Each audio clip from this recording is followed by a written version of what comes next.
आंदोलनाचं वेगळेपण तुमच्या लक्षात आलं की नाही मला माहित नाही.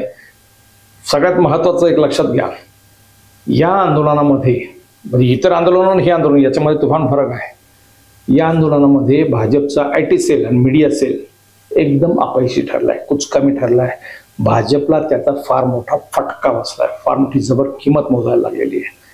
एक देशभरामध्ये भाजपच्या विरोधातलं जनमत, पब्लिक ओपिनियन म्हणतो, ते फार मोठ्या प्रमाणावर त्याचं वाढत चाललेलं आहे. कारण भाजपचा IT सेल आणि मीडिया सेल हा या आंदोलनाला टॅकल करण्यामध्ये कमी पडला. त्याची कारणे तशीच आहेत. भाजप आतापर्यंत काय करतो, तर कुठलंही आंदोलन असो किंवा भाजपच्या विरोधात कोणी बोलणार असो, प्रश्न विचारणार असो, त्याची सगळी कुंडली मांडायची. त्याची कुंडली मांडायची, तो कुठला काय, त्याचं शिक्षण किती, त्याचा प्रपंच काय, त्याचा व्यवसाय काय, त्याला बदनाम करायचा प्रयत्न करायचा. तो नक्षलवादी, अर्बन नक्षलवादी म्हणायचं, त्याला पाकिस्तान धार्जिना म्हणायचं, किंवा तो चायनाचा आहे, चायनाचं त्याला फंडिंग होतं, विदेशातून फंडिंग होतं, भारत तेरे तुकडे हो गए म्हणून ही मंडळी त्याला सपोर्ट करतात, असं करून त्या लोकांना बदनाम करायचे.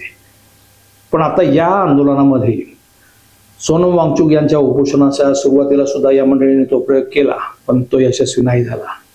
सोनम वांगचुक हे चीनी हस्तक आहेत, त्यांना विदेशातून फंडिंग होतं वगैरे वगैरे त्यांनी सुरुवात केली होती. परंतु हे जनरेशन झेडचं आंदोलन आहे, हे जगातलं, भारतातलं सर्वात मोठं आत्ताचं आंदोलन आहे. या आंदोलनामध्ये भाजपवाल्यांनी एक रील जर टाकला आंदोलनाच्या विरोधात, तर त्याच्यावरती 1000 रील विरोधात पडतात. त्याचं कारण तसं आहे, हे आंदोलन करणारे विद्यार्थी आहेत सगळे, आणि हे सोशल मीडियाचे इन्फ्लुएन्स. सोशल मीडियामध्ये हे लोक 12 ते 14 तास असतात, ज्याला आपण स्क्रीन टाईम म्हणतो. तर स्क्रीन टाईम ह्या मुलांचं 12 ते 14 तास असतं. त्याच्यामुळे हे कॉन्स्टंट त्याच्यावरती कोण काय करतंय ते पाहत असतात, त्याला ताबडतोब रिॲक्ट होतात. रिॲक्ट होताना विचार करत नाही काय होईल काय नाही, कुठली जात, भाषा, धर्म याच्याही पलीकडे जातो. त्याच्यामुळे भाजपच्या IT सेलला काय करावं काय नको असा प्रश्न पडला. पंतप्रधान नरेंद्र मोदी यांनी मध्यरात्री एक व्हिडिओ अपलोड केला, त्या IT सेलने तो टाकला होता. तो त्यांनी सांगितलं 30 कोटीपर्यंत फार मोठा रेकॉर्ड ब्रेक त्याला रिस्पॉन्स मिळाला. पण ह्या तरुणांनी त्याच्यावरती जे रील्स आणि मीम्स तयार केलेत ना, त्यांनी त्या पंतप्रधानांच्या 30 कोटीच्या त्या ह्याला व्ह्यूअरला त्याला फटका बसला. इव्हन 20 तारखेच्या आंदोलनामध्ये जिथे जिथे मारामारी झाली, जिथे जिथे लाठीचार्ज झाला, त्याचे छोटे मोठे इतके रील्स, जवळपास त्याची संख्या जवळपास 10 कोटीच्या आसपास गेलेली आहे, आणि ते जगभरात पसरलेले आहेत.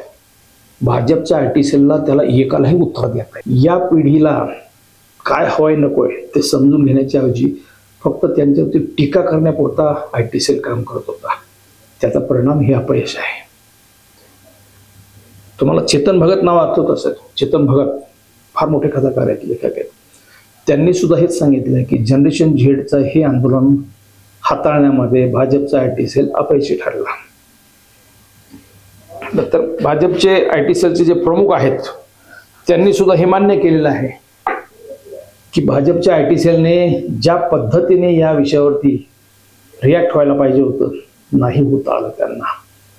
त्याचा परिणाम असा झाला की आता हे आंदोलन भाजपच्या हाताबाहेर गेलेलं आहे. म्हणजे त्याची कारणं अनेक आहेत. मग आतापर्यंत RSS किंवा भाजपला बदनाम करणारा कोणी जरी बोलला तर त्याच्याविषयी ताबडतोब त्याची कुंडली मांडण्याची IT सेल प्रयत्न करायचा, परंतु ते शक्य झालं नाहीये. कारण त्याला रिॲक्ट होणारे हजारो रील्स आता पडतायत, हजारो मीम्स पडतायत. त्याच्यामुळे त्याला कोणाला कसं उत्तर द्यावं हे कळत नाही. त्यांनी दुसरा एक प्रयोग केला होता भाजपच्या IT सेलने, की ह्याच्यामध्ये रिॲक्ट होण्यासाठी पेड रील्स आणि पेड मीम्स याच्यासाठी काही पत्रकारांना हाताशी धरायचा प्रयत्न केला होता, काही इन्फ्लुएन्सरना हाताशी धरायचा प्रयत्न केला.